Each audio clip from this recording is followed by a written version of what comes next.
Saya berangkat dari satu tema, Bapak Ibu Saudaraku, adalah yang terambil dari kitab Lukas pasalnya yang ke-10, ayatnya yang ke-25 sampai dengan ayat ke-37. Ini adalah merupakan satu tema singkat, menarik, dan juga sudah cukup populer. Adalah mengenai kisah orang Samaria yang murah hati. Apa Bapak Saudaraku? Kisah tentang orang Samaria yang murah hati. Sebelum itu kita akan lihat satu video menarik Bapak Ibu ya.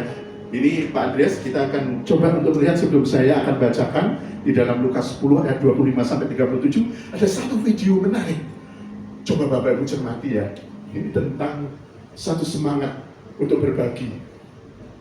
Dan video ini diproduksi oleh salah satu vendor Islamik ya, namanya islam.com.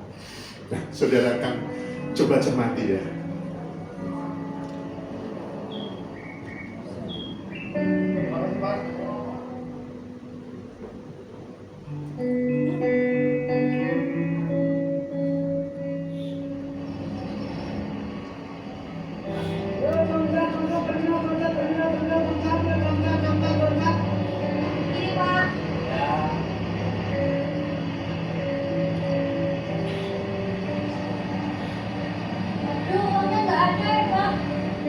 Gimana cari dulu Pak, ini untuk setoran ini nanti udah tadi gimana ini? Uangnya hilang Pak.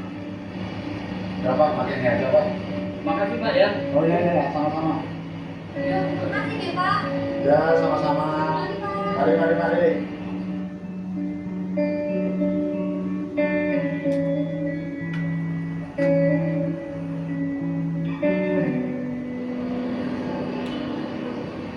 Ini dibuat oleh saudara kita di LSM Gus Durian, Bapak Ibu.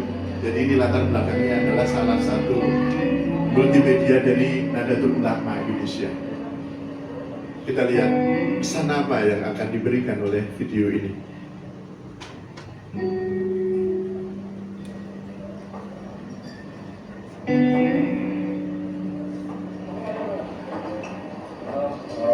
Bu, saya hanya ada uang hari ini. Dapat apa ya Bu? Wah, cuma dapat nasi saja Pak. Gak apa-apa lah. Iya, sebentar ya Pak.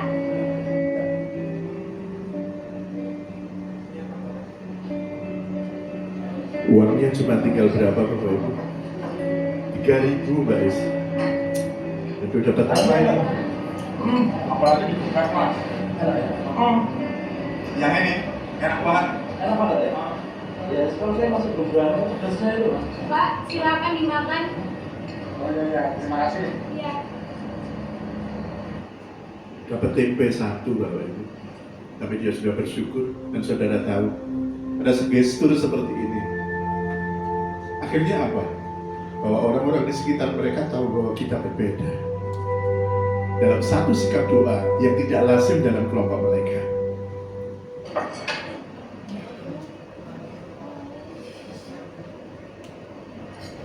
Pak. Ini aja. Pak, ini aja sudah potong.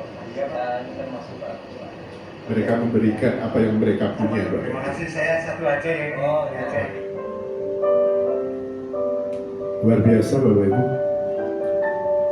Mereka adalah kelompok-kelompok Islam Nusantara ya. Mereka adalah orang-orang pribumi. Dan toleransi ini sungguh indah. Kalau saudara NU kita sudah menyuarakan seperti ini, dan dia katakan demikian, seluruh bumi ini akan terasa sempit jika kita hidup tanpa toleransi. Namun jika hidup dengan perasaan cinta, meskipun sempit kita akan bahagia. Saudara sebagai orang percaya, sudahkah kita mempunyai hal yang sama? Untuk bisa mempunyai toleransi seperti ini terhadap saudara-saudara di luar sana. Saya menghimbau pada saudara, kita belajar siang hari ini siapakah sesamamu. Bukan orang-orang yang selama ini selalu bilang shalom. Ya, kita akan belajar lebih dalam Tuhan kita untuk mengajar. Kita akan belajar. Ambil Alkitab saudara, kita akan baca bersama di dalam kitab Lukas pasalnya yang 10 ayat 25 sampai dengan ayat yang ke-37. Ini adalah mengenai perikop tentang orang Samaria yang murah hati. Saudara perhatikan dalam ayat yang ke-25. Pada suatu kali berdirilah seorang ahli Taurat untuk mencoba Yesus. Katanya, "Guru, apa yang harus kuperbuat untuk memperoleh hidup yang kekal?" Pada ayat ke-26 jawab Yesus kepadanya, "Apa yang tertulis dalam hukum Taurat? Apa yang kau baca di sana?" Jawab orang itu, "Kasihilah Tuhan Allahmu dengan segenap hatimu, dan dengan segenap jiwamu, dan dengan segenap kekuatanmu, dan dengan segenap akal budimu, dan kasihilah sesamamu manusia seperti dirimu sendiri." Ayat ke-28 katakan, kata Yesus kepadanya, "Jawabmu itu benar, perbuatlah demikian, maka engkau akan hidup." Tetapi untuk membenarkan dirinya, orang itu berkata kepada Yesus, "Dan siapakah sesamaku manusia?" Dikatakan demikian. Adalah seorang yang turun dari Yerusalem ke Yeriko. Ia jatuh ke tangan penyamun-penyamun yang bukan saja merampoknya habis-habisan, tetapi yang juga memukulnya, dan yang sesudah itu pergi meninggalkannya setengah mati. Kebetulan ada seorang imam turun melalui jalan itu. Ia melihat orang itu, tetapi ia melewatinya dari seberang jalan. Sudah lihat, seorang imam Yahudi turun dari Yerusalem, tetapi orang ini hanya melihat, tapi kemudian melewatinya dari seberang jalan.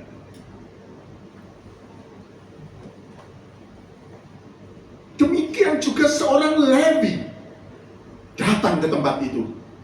Dan ketika ia melihat orang itu, ia melewatinya juga dari seberang jalan. Bapak Ibu Saudaraku, ini adalah seorang Lewi. Seorang Lewi adalah orang-orang yang terpilih, dan dia biasanya kalau sekarang katakan dia full timer di gereja, Bapak Ibu ya.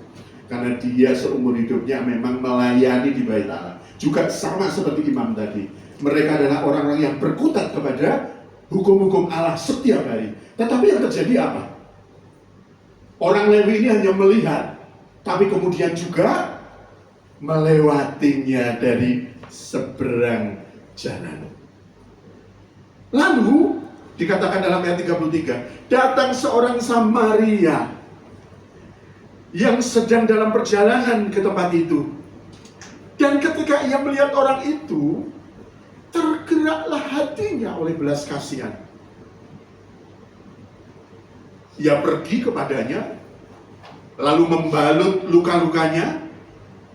Sesudah ia menyiraminya dengan minyak dan anggur, kemudian ia menaikkan orang itu ke atas keledai tunggangannya sendiri, lalu membawanya ke tempat penginapan dan merawatnya. Keesokan harinya ia menyerahkan 2 dinar kepada pemilik penginapan itu. Katanya, "Rawatlah dia, dan jika kau belanjakan lebih dari ini, aku akan menggantinya waktu aku kembali."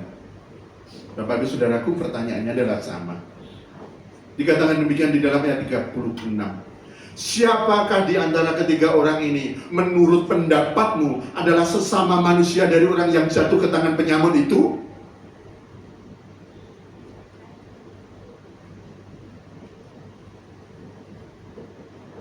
Jawab orang itu, orang yang telah menunjukkan belas kasihan kepadanya.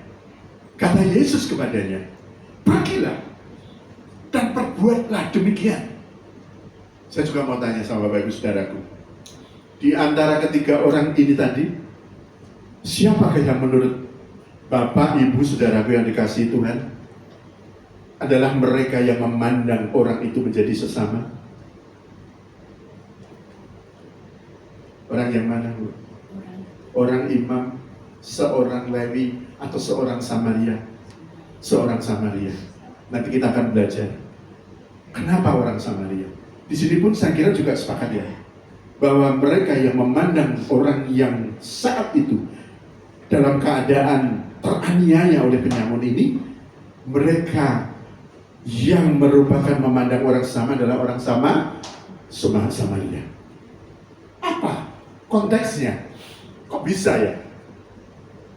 Saudara perlu tahu dulu, kita akan belajar dulu tentang siapakah orang Samaria ini. Tentu itu penting ya. Mengapa begitu istimewa? Mengapa dalam kedudukan dia untuk diperbandingkan dengan seorang imam, dengan seorang Lewi, dan seorang Samaria? Apa perbandingannya? Bapak Ibu, kita akan belajar dulu ya. Ini adalah merupakan peta geografi kota Samaria, Bapak Ibu ya. Kota Samaria ini terletak di Israel bagian utara, Bapak Ibu. Ini sudah ditandai ya. Ini Samaria. Dan ini adalah, ya oke Pak, terima kasih Pak Andreas. Ini ada Galilea yang di sebelah utara. Ya. Kemudian ini ada Yudea. Nah, Bapak Ibu Saudaraku, pada tahun lebih kurang 940 sebelum Masehi, sesudah Raja Salomo wafat, maka kerajaan Israel bersatu pecah, Pak, menjadi dua. Saudara tahu, Israel ini pecah menjadi dua, di mana mereka ini yang ada di Israel, yang di sebelah utara, mereka ini diikuti oleh 10 suku Israel. Ya. Kemudian mereka mengangkat Rehabeam, putra Salomo, untuk naik takhta. Tetapi saudara tahu, pada saat Rehabeam ini kemudian memerintah, di sana ada kebijakan yang dianggap terlalu keras, sehingga membuat suku-suku di utara ini memberontak, Bapak Ibu. Dan 10 suku di utara memisahkan diri, membentuk kerajaan Israel sendiri dengan Yerobeam sebagai raja. Ya. Kemudian mereka yang ada di selatan, jadi yang di sebelah sini, yang di sebelah selatan ya, jadi di Yerusalem, di Yudea, mereka ini hanya diikuti oleh 2 suku saja, yaitu suku Yehuda dan suku Benyamin sebagian. Jadi kalau 12 suku Israel saat itu, mereka yang ada di Israel utara, mereka itu lebih banyak karena ada 10 suku, Mas. Nah ini ya, ada 10 suku. Nah, sedangkan di sini. Nah, kemudian yang di sini, yang di Yudea, nah ini di sini, mereka punya ibu kota di Yerusalem. Dan di sini keturunan Daud berada. Dan disinilah maka ada 2 suku yang mengikuti, dan mereka adalah disebut sebagai orang-orang Yudea atau Yehuda. Saudara tahu letak daripada Samaria itu di sini, Bapak Ibu. Ini letak Samaria di sini. Nah, ini Samaria. Jadi dia terletak ya di antara satu kota penting ya, di Nazaret ya, tempat Tuhan Yesus berada, berdomisili, di Galilea juga, dan dia ada di antara Yudea juga dan Yerusalem. Dan tadi dikatakan ada seseorang yang turun dari Yerusalem ke Jericho. Kita mau belajar petanya di sini. Jadi kejadian itu, perumpamaan itu, Tuhan Yesus itu latar belakang sejarahnya di Yerusalem dan di kota Jericho ini. Dikatakan bahwa Yerusalem turun karena memang benar Yerusalem ini sebuah bukit ya, sebuah pegunungan yang tinggi, sedangkan Yeriko ini terletak di pinggir ya, laut mati dan tempatnya rendah. Sehingga dikatakan secara topografis bahwa seseorang turun dari Yerusalem ke Yeriko. Asumsinya apa kalau mereka turun? Tadi dikatakan mereka habis melayani Tuhan dari Bait Allah, dan mereka barangkali pulang, mungkin mau melewati Yeriko. Yang satu seorang imam, yang kedua orang Lewi. Ini adalah salah satu asal usulnya. Jadi Bapak Ibu, pada saat ini mereka ya, sejarahnya adalah orang inilah yang mendirikan kota Samaria. Ya, didirikan oleh seorang raja bernama Omri pada sekitar abad 9 Masehi ya, sebelum Masehi, Bapak Ibu ya. Dan di dalam kitab Raja-Raja ya, dikatakan kitab 1 Raja-Raja 16 ayat 24 bahwa ia membeli gunung itu dari Samaria, dari seorang yang bernama Semer dengan 2 talenta perak, lalu membangun kota itu dan menamakan kota itu Samaria menurut Semer pemilik gunung itu. Nah, awal mulanya bagaimana? Kok bisa Samaria, orang Samaria ini muncul? Ini adalah berasal dari kitab 2 Raja-Raja 17 ayat 24. Ini adalah awal mula bangsa Samaria itu terjadi, yaitu pada saat Raja Asyur ini menaklukkan Israel Utara. Dikatakan demikian. Raja Asyur membawa orang-orang dari Babel, Kuta, Awa, Hamat, dan Sefarwaim dan menempatkan mereka di kota-kota Samaria sebagai ganti orang-orang Israel. Maka mereka merebut Samaria dan tinggal di kota-kotanya. Saya sederhanakan bahwa setelah sekitar tahun 7722 sebelum Masehi, Raja Asyur ini menaklukkan Israel Utara. Begitu dia ditaklukkan, maka semua penduduknya itu dideportasi. Jadi semua penduduknya yang kuat, Bu, yang siap perang, mereka yang pahlawan-pahlawan, mereka yang siap bertempur, laki-laki yang kuat, itu semuanya dideportasi. Supaya apa maksudnya berarti? Untuk memperlemah Israel Utara. Sehingga semua mereka yang bisa berperang itu semua diangkut, tadi dikatakan, ke Mesopotamia, ke tempatnya Asyur. Yang disisakan di situ, Bapak Ibu, hanya anak-anak, ya, simbah-simbah, ya, perempuan-perempuan. Artinya asumsinya adalah orang-orang yang nggak akan bisa berperang. Termasuk juga di sana ya mereka yang masih beranjak remaja, gadis-gadis. Bapak Ibu tahu, karena kemudian yang laki-laki yang kuat sudah nggak ada. Sementara orang-orang Asyur Mesopotamianya dipindahkan ganti ke wilayahnya Israel Utara. Yang terjadi apa? Terjadi perkawinan campur, ya. Betul loh. Karena kan tidak ada laki-laki. Apalagi mungkin laki-lakinya orang Mesopotamia keren-keren, ya.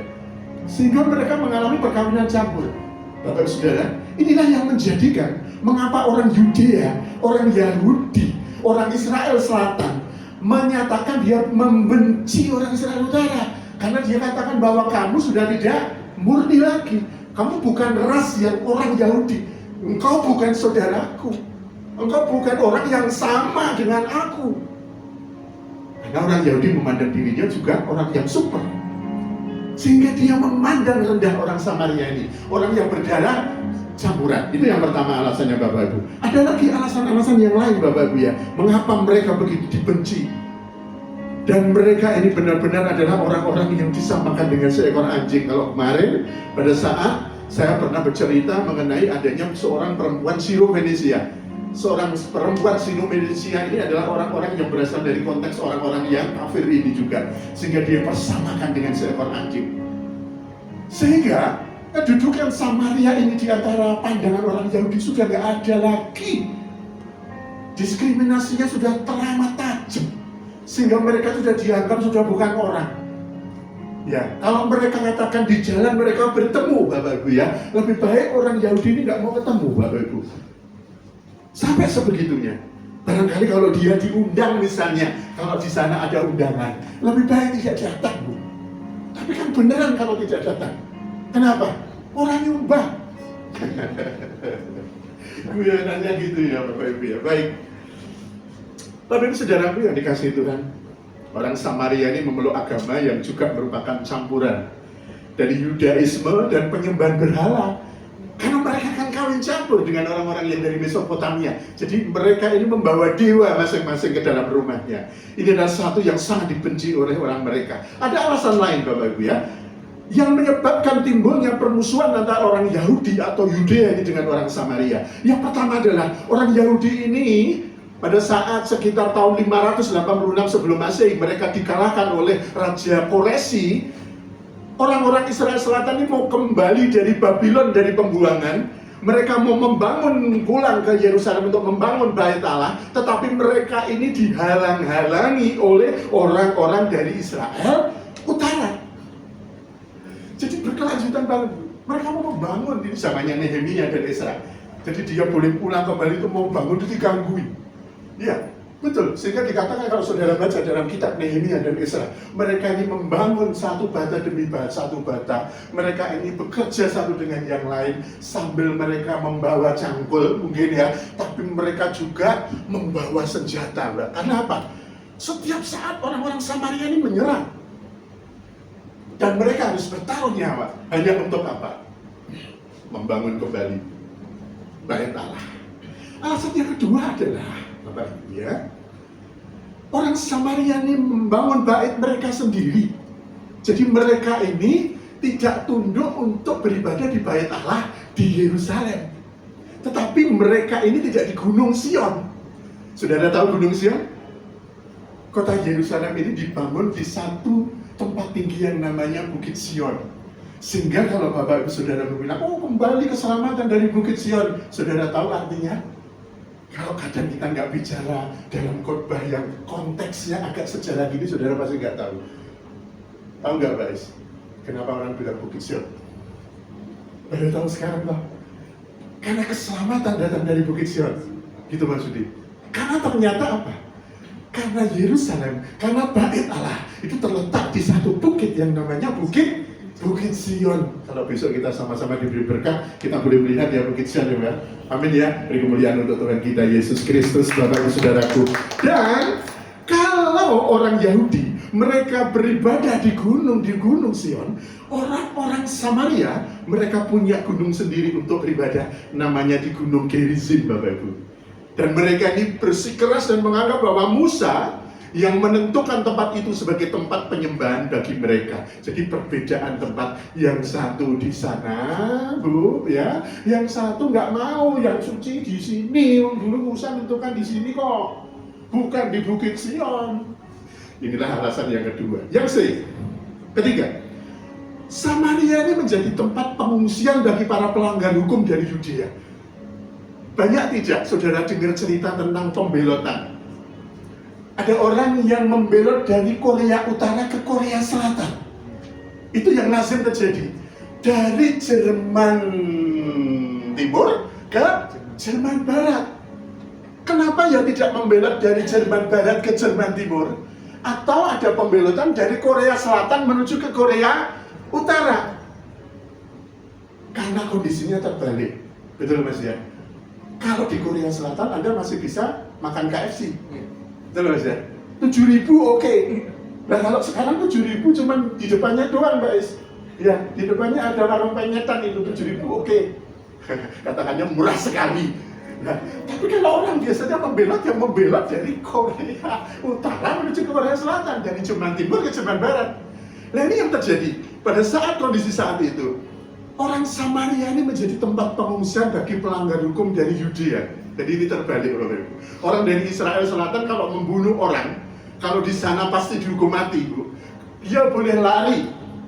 Lari kemana untuk selamat dia dari dibunuh? Lari ke Samaria. Dan orang Samaria memberi perlindungan kepada dia. Di sana ada 2 kota tempat perlindungan untuk ini, Bapak Ibu. Sehingga orang itu kalau diam di sana, dia sudah mendapatkan hak apa? Sudah mendapatkan hak untuk mendapatkan suaka politik. Sekarang gitu ya, mendapatkan suaka politik. Tetapi Bapak Ibu, kalau kita bisa melihat keadaan seperti ini adalah satu kondisi ketegangan politik. Betul nggak Bu ya? Karena mereka ini dianggap adalah orang-orang yang benar-benar melindungi penjahat-penjahat yang berasal dari kaum-kaum Yudea. Kemudian yang keempat Bapak Ibu ya, orang Samaria ini dalam konteks kepercayaan mengenai Alkitab atau kitab, mereka ini hanya bersedia secara murni, kitabnya hanya kitab Taurat Musa saja. Saudara tahu ada berapa kitab Taurat Musa? Ada 5 ya. Ada yang apa? 1 apa? Sekolah minggu Bapak Ibu. Apa kitab Taurat yang pertama? Ada yang tahu? Hah? Kejadian itu kan pasti. Kejadian Mas ya? Loh ya, masa nggak tahu ini Bu? Waduh muridnya Pak Joko, orang ngerti Bu kitab Taurat 5 loh Bu ya. Kejadian, habis kejadian apa lagi Bu? Apa? Apa? Keluaran. Baik, setelah keluaran apa Pak Andreas? Apa? Apa Pak? Ulangan. Oke. Terus ada 2 lagi. Masih ada? Bilangan. Terus 1 lagi.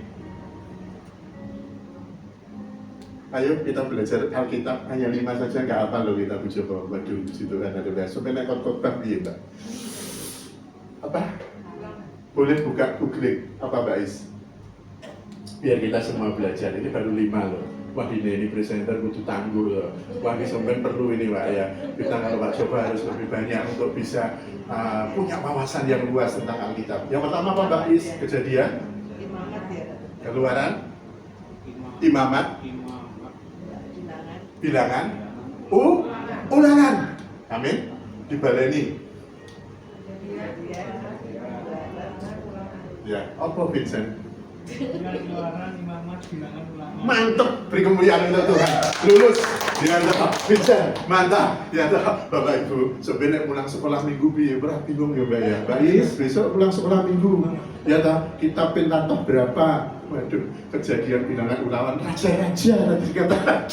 Raja-raja Bapak Ibu. Jadi itu adalah kitab. Orang Samaria hanya mempercaya 5 kitab ini aja. Tapi kalau orang Yudea, orang Yahudi, percayanya pada 5 kitab Musa ini, Bu, ditambah dengan catatan dan tulisan nabi-nabi kecil dan nabi-nabi besar mereka. Jadi ada catatan nabi kecil, nabi besar ya di dalam kitab Perjanjian Lama ya. Ada Hosea, ada Nahum, ya, ada Habakuk, ada Hagai, betul ya. Ada Zefania, betul ya. Ada Maleaki.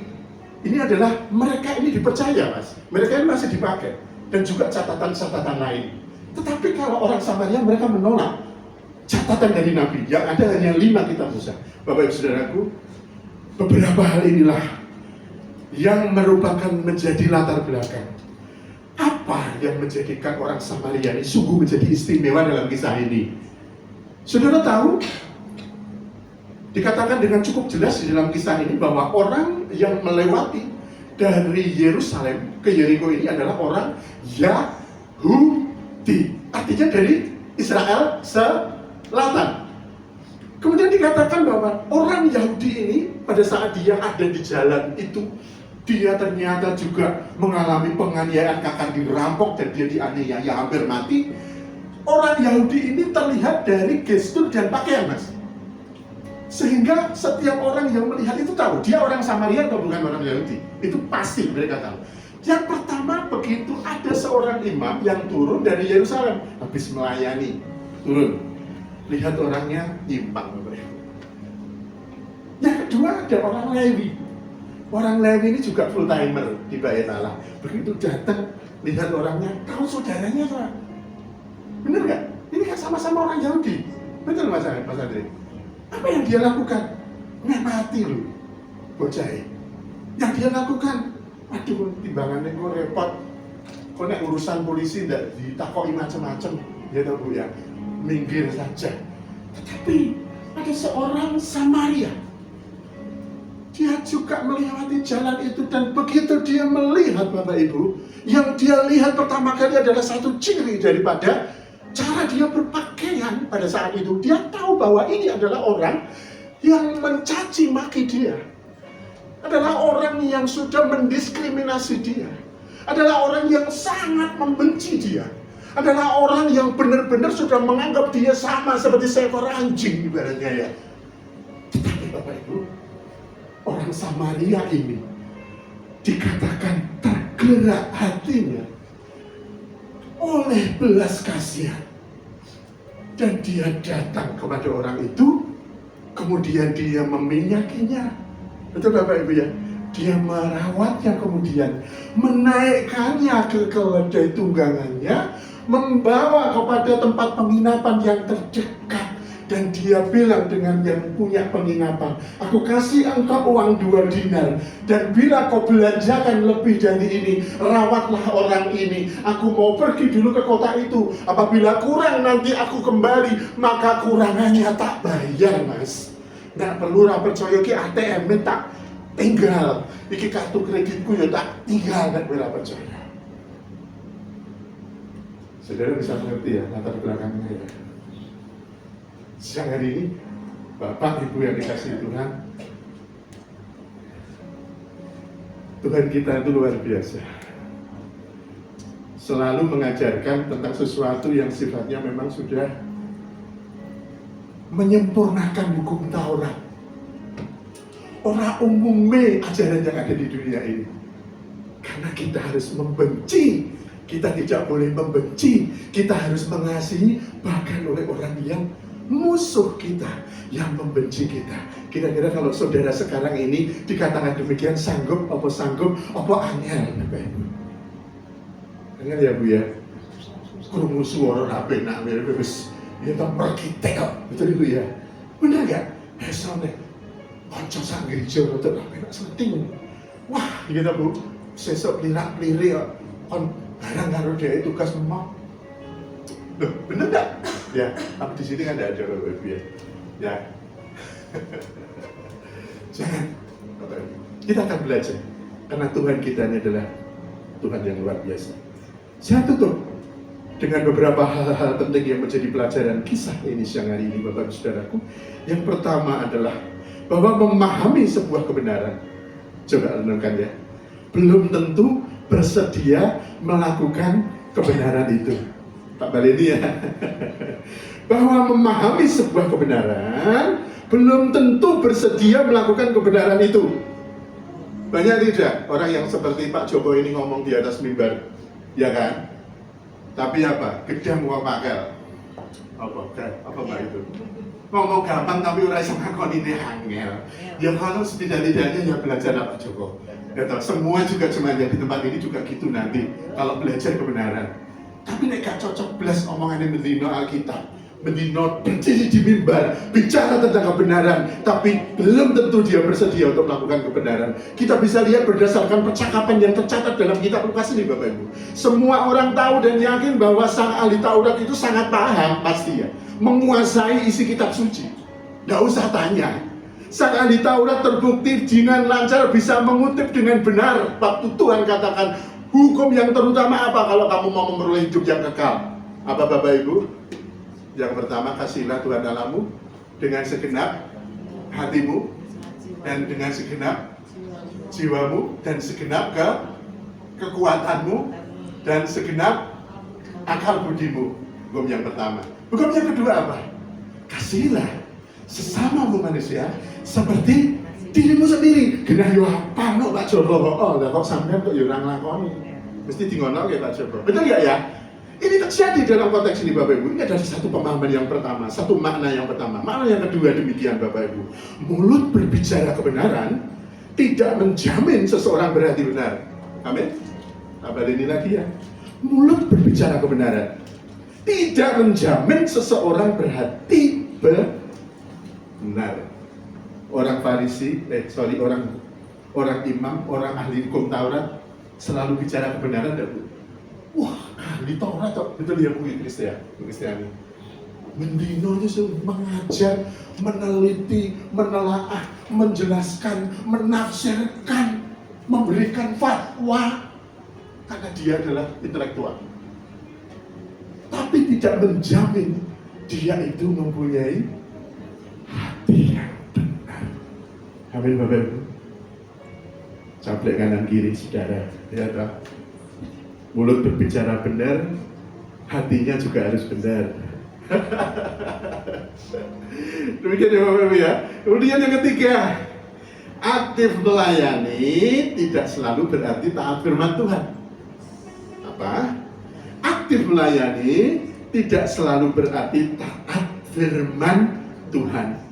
Ahli Taurat itu bertanya kepada Yesus, mungkin terkejut dengan jawaban yang diberikan.